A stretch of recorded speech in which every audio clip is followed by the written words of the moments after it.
J'espère que vous aimez les mathématiques, parce que vous êtes sur le point d'en faire avec moi. Dans la leçon de vie numéro 12, on va chercher des coordonnées. Du genre, je te donne un X, tu me donnes un Y. Ou le contraire, je te donne un Y, tu me donnes un X en retour. Donc, ça ne sera pas compliqué, il n'y aura pas de grands mystères qui vont être dévoilés ici. C'est juste d'être un peu bon avec l'algèbre. On va travailler avec les mêmes ellipses que celles de la dernière leçon de vie. Alors ici, avec x2 sur 169 plus y2 sur 25 égale à 1, est-ce que, s'il vous plaît, vous auriez la gentillesse de trouver la valeur de y si x est égal à 10 et que le point se situe dans le quatrième cadran? Je pense que oui, on va avoir la gentillesse. Ici, avec x2 sur 12,25 plus y2 sur 25 égale à 1, est-ce qu'on serait assez aimable pour trouver les valeurs de x si y est égal à 3? Je pense que oui. Attention aux nuances. Ici, on cherche les valeurs de x si y égale 3. Il devrait en avoir 2. Et ici, on cherche la valeur de y si x est égal à 10 et que le point se situe dans le quatrième cadran. Il devrait avoir une seule réponse. Donc, il faut bien lire. Alors, c'est parti. Je vais remplacer x par 10 maintenant ici dans l'équation de l'ellipse. Donc, au lieu d'avoir x au carré, je devrais avoir 10 au carré sur 169 plus y au carré sur 25 égale à 1. 10 au carré, ça fait 100 sur 169. On va tout de suite l'amener pour gagner un peu de temps du côté droit. Il va donc avoir y2 sur 25 est égal à 1 moins 100 sur 169. Des fois, dans ma carrière, je croise des élèves qui ont un peu de difficulté avec ça, 1 moins 100 sur 169. Pourtant, c'est juste de maîtriser un peu les fractions. Je vous invite à bien comprendre qu'au lieu d'écrire 1, vous pouvez écrire 169 sur 169. C'est pareil. On a donc y2 sur 25 qui est égal à 169 sur 169 moins 100 sur 169. On a le même dénominateur, 169. On peut donc faire 169 moins 100 sur 169. Alors voilà, y2 sur 25 est égal à 69 sur 169. C'est un beau égal avec une fraction à gauche, une fraction à droite. Ça s'appelle une proportion. On peut donc faire un produit croisé. On peut donc dire que ça fois ça, c'est égal à ça fois ça.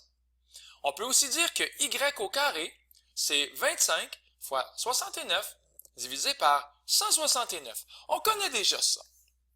Alors c'est parti. Y au carré est égal à 25 fois 69 sur 169. Et je me permets de l'écrire également ici.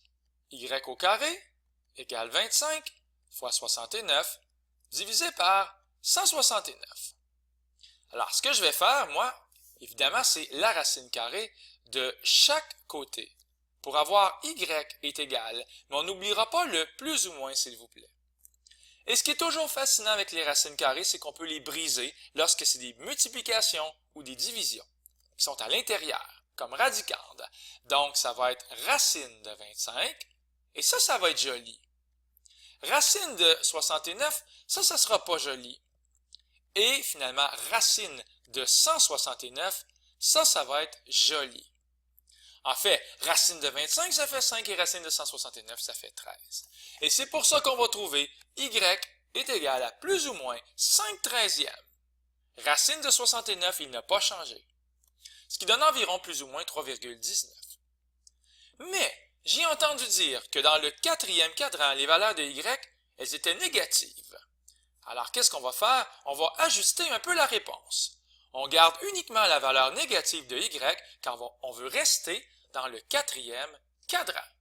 Alors, on va laisser faire la valeur positive ici. On va garder le négatif. Y est égal à moins 5 treizièmes racine de 69. C'est environ moins 3,19. Alors, voilà. Le reste ici, c'est vraiment le même principe. Je vais le faire un petit peu plus rapidement. On va remplacer y par 3. Alors, ça va faire x au carré sur 12,25 plus 3 au carré sur 25 égale à 1. Ça fait 9 sur 25. On va l'envoyer tout de suite du côté droit. On a donc x2 sur 12,25 qui est égal à 1 entier moins 9 sur 25.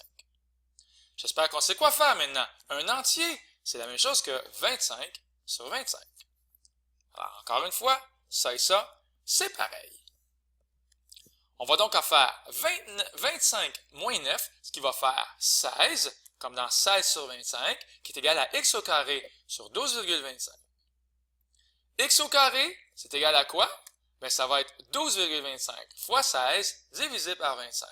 Comme ici, 12,25, tiens, je vais encore dessiner le petit produit croisé, 12,25 fois 16 divisé par 25. Et ce qui est très amusant ici, c'est que ça va donner un beau nombre rond. X est égal à plus ou moins 2,8. Et cette fois-ci, on va garder les deux valeurs de x. On cherche la valeur de x, donc c'est 2,8 et moins 2,8. Alors, on termine avec un petit dessin. Il est déjà là dans les notes de cours trouées. On voit très bien, ici, si y vaut 3, alors ici, y vaut 3, bien, il y a deux valeurs de x qui sont possibles. Il y a moins 2,8 et 2,8. C'est clairement ici que ça se passe. Puis, ici, on avait remplacé quoi? On avait remplacé x par 10. Voilà, c'est maintenant réglé. Et on regarde la valeur y, moins 3,19. Fait que c'est carrément ici que ça se passe. Donc voilà, c'est l'esquisse qui vaut 1000 mots. Alors, c'est la fin de la vidéo. Pas plus compliqué que ça. Je pense pas qu'il y a personne de traumatisé maintenant. Peut-être des vidéos plus difficiles s'en viennent, qui sait? C'était Luc Allard pour le Collège Sainte-Anne qui vous dit au revoir.